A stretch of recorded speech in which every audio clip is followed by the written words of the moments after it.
Ega guys waa waaqayyo fakkadon na funjiruna an Dubai seenee geetan baay'een gammade dura viidiyoo isin poostate agartanii jirtuna amma ba'eera waan hunda fixadhee ba'eeraana uummata jaalala uummata fikirii waan namoonni hundi keessanuu baay'ee naa galatooma warri gaafananii kuufus gaafananii ka'us naa gammadde hundi keessan hedduu naa jiraadha isin jedha kan kanarraanaaf yooma hidhee haasa'uu danda'u gizee biraan viidiyoo isin hojjedha nagaannaa guys am able isin eebbisaa turadha raara dhaggeeffadha ijoolleen akkanaatirra simmeetii akkanaatirra jirtan jechuudha waan biiftu jijjiireessinaa jijjiiru ameen jedha waan biiftu ol fudhatee samaa irra teechise sinis sinaaf fudhatu ameen jedha lammata barri arabni kuni akkanaa gammachuudha seen hunda keessanii gammachuudha naafi akkaana bakka ilkaan kiyya gizee hundumaa fililliq zinniq jedhee kolfee gammachuudha naaseen kan hunda keessanii gammachuudha sinaaseenuu lammata immoo dhugaa rabbii namoonni duubanis fuulduraanis aizosh sii jirra jettanii jajjabeessitan hundi keessanuu naaf galatooma isa sadaffaa immoo yoo fooloorsiin kee torban kana keessaa 300 galte kaza viidiyoo na hojjetu bi'uusaa yoo biyaas laayikisa 10 darbe asuma beeskisa sii kennina mana madaan hin galtu beeskisa hojjettanaan jedhanii jiru hundi keessanuu viidiyoo kana share copy gochuudhaan warri fooloo narraa hin qabne fooloo na taasisa anis siniifan deebisaa na jajjabeessan guys Dubai keessa deemu maal kana Boraka waan tokko untaane boraka waan tokko arabsamne boraka waan tokko ceepaamnetti illee gorsa gad dhaabbadhuudha akkatti ishiin hojii hojjechuu qabdu itti mucaan kun nama taalentii gaarii immoo qabduudha yeroo hunjoo namoota achi walii galuu hin dandeessi hojii miidiyaa kan illee hojjechuudhaaf mucaan kun amma tokko ekspiriyaansii qabdidhe yaada maaliif argeera amma tokko kanaaf gorsa mucaa kana hojii barsiisaa mucaa kana akka ishiin of jijjiirtu akka ishiin of haadhisitu akka ishiin jireenya ishee kaleessaarraa arra cheenji goote nama guddaa taatu gorsa malee haala kam gootan kaan mana ijaasaa keessatti ajjeeftu mucaa kana rabbi ogaa mana ijaasaa keessatti duuti mucaan kun bor mucaan kun cabdee bor mucaan kun miidhamtee bor mucaan kun rakkinatti guftee yoo argamte isiniif illee likki miti nagaa miti gaarummaa isiniif hin qabaatu waan ta'eedhaafi mucaa kana gorsaa jajjabeessaan isin jaadha biiftu isin immoo viidiyoon koo yoo si bukkee qiyaan obboleessi kee isin gorsaati sirna siraata godhadhu adabadhuuti moobaalii kee lafa kaa'udhu tiiktakii keetiin deebitaa hin dhummuti tiiktakiin hojii kee hojjedhu shirga dhufteeti akkaataa kamitti akka haala kee mijeeffattee hojiitti galtu namoota sira jiran haasofsiisi sammuutti deebii malee giiftii kiyya gana ati fayyaa qabda ijoolleedha zanyii gamoo kanaa kan caalu hojjettee ijaarrachuu ni dandeessa ishee cinqiin qabaatini miidhaginni magaalaa kana guyyaa lama namatti bareeddi guyyaa lama booddee qaraamaa waan jedhamu jira biyya kana keessa kanaafiyyu qaraamaa waan jedhamu jira biyya kana keessatti saree koo wiliin jedhiniiti adabatti hojii hojjedhuuti kanuma jechuu barbaadan immoo dhugaa rabbii kanuma galatoomaa ishee qacam hojjettoota tiksii fi lallabdoota tiksii otoo hin taane lallabdoota tiksii qacam jechuudha konfireensii jedhanii ayyaana sababeeffachuudhaaf waan ayyaana maatii isaaniitiif yookaan immoo ofii isaanii of jijjiiruudhaaf konfireensii qopheessu olaanii irratti jechuudha. Isayyuu kan isaan akka abbadan keessaa biiroo turanii dhufanii ol darbaa nama waaqayyo biiroo isa kam turan waajjira isa kam hojjetu waajjira tiksii moo waajjira tibsii hojjetu kami biirichi waggaan biiroodhuma hojjetu biiroo imo meeme biiroo isin ber hiddi jiri dhiigdi keessanii kanila akka maabiraatii dalga yaa'ee dhaqee of keessaa ifa dabartuu jechuudha. Akka kana dhiigdi keessan imoo malee hin jiraatu. Maaliif hojiin beektan kaa imoo shamarran biyyan baasin jiraachisa isiniin.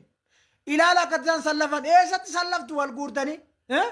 Maali sukkaara qabalee duqeetii zayitiidhaaf sallaftan moo sallaftan?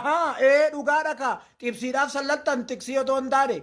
Akkasuma warri sukkaaraaf zayitiif sallafan fudhachuuf ittiin ooluuf jechuudha. Isaanu maallaqa isaaniitiin fudhatu gatii isaa gadi bu'aadha malee jechuudha. Sin immoo tola fudhattu. Kanaafiyyuu sallaftanii itti qajeeltan gara tiksii otoo hin taane gara tibsiitti jechuudha. Viidiyoo kana gadhumaatti ilaalaa hundi keessan. Amma isin tiksiif sallaftan moo tibsiif sallaftanii yaa warra tiksii otoo hin taane tibsiif sallaftanii. Isin ikkoo beeri nyaachuudhaaf ayyaana tuqee ila of eeggadhaa isinitti hiriiranii dhufaniiru. Irraa of eegaa hundi keessan tajaajilaan as gubbaarraa ga'ee qabu hin jiru. Namoonni hin baatu yoo ta'e iddoo hin baatan hin cufna rakkoon tokko hin jiru.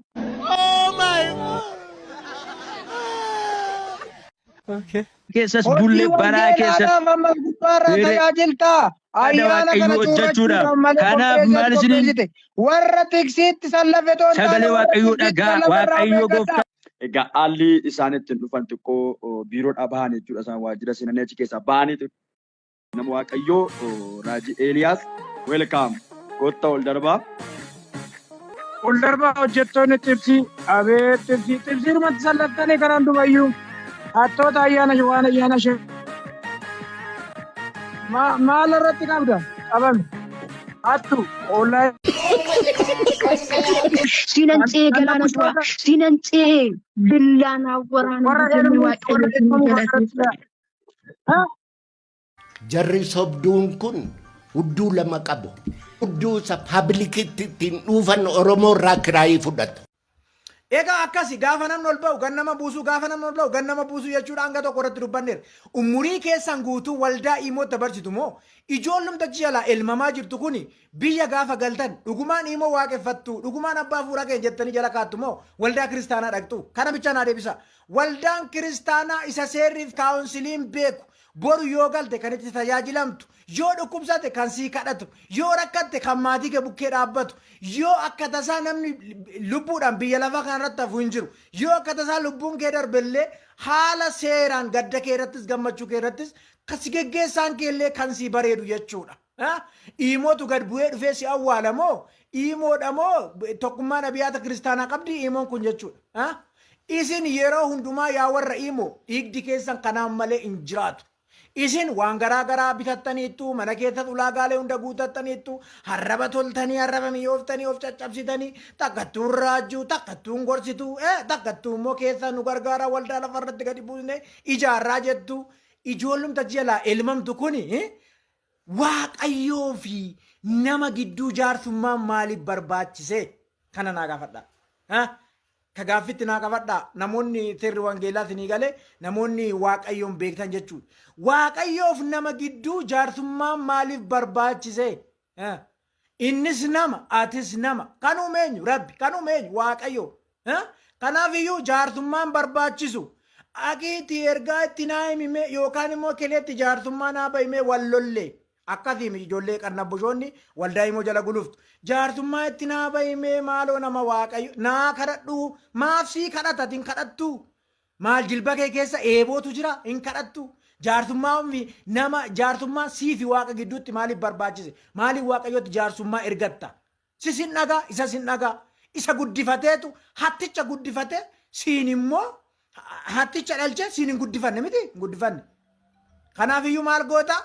Gadi jedhiiti jilba keetii waaqayyoon waaqessiiti waan barbaaddu waaqarraa fudhadhu malee maallaqa kee kenna jaarsummaa gara waaqaatti raajii sobduu sana ergachaa inni adeemtu sirrii miti jechuudha.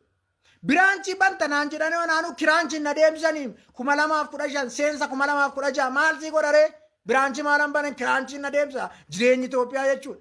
Mee gowwoomina hin elmaminaati mee abbaa keessan maatii keessan bukkee dhaabbadha waldaa kiristaanaa salafarraa bukkee dhaabbadha yaa afuuftota ilmamtoota nana sinna man dhageessan jechuudha. Sallaftanii gaama akka nama sukkaaraa fi zayitii fudhatutti zana ajettanii baatu jechuudha. Yoomiyyuu fayyitan isin shamarran achi jala yaatan yoomiyyuu fayyitan abbaa fuula keenyatti buutee hin of galtu rukutamta. Ati ikoonomiidhaan rukutan malee nu waan nu rukutu hin qabnu jechuudha. Maaltu nu rukuta? Abbaa fuuraa maali? Abbaa tibsii yoo itti sirraa bareedamu sheer godhi bakka nu bakka qabsiisa. Raajonni himoo kana gubbaarraa jechuudha. Namumti wangeelaa lallabuudhaaf kutatee ka'e hin jiru. Kan wangeela lallabuuf kutatee ka'e miishinarii ba'a bakka wangeelli hin geenye geessisa. Eebotee beelee jechuudha. Inni kun soofaatti hirkate soofaa kan galchusi tiraasii waa garaa manatti kan galchu mi'a algaa waan biifee waan garaa kan qabatu firiijii wal qabatu hunda kan galchu jechuun shamarran biyyan ba'a. Horma qallabdi horma jiraachisti maatii kee abbaa kee gammachistetta akka raajota sobduu warra waldaa lafarraa hin qabne kan gammachistu jechuudha. Nama garamtu sammuutti deebi'a qacamiin keenya itti fufaa jechuudha.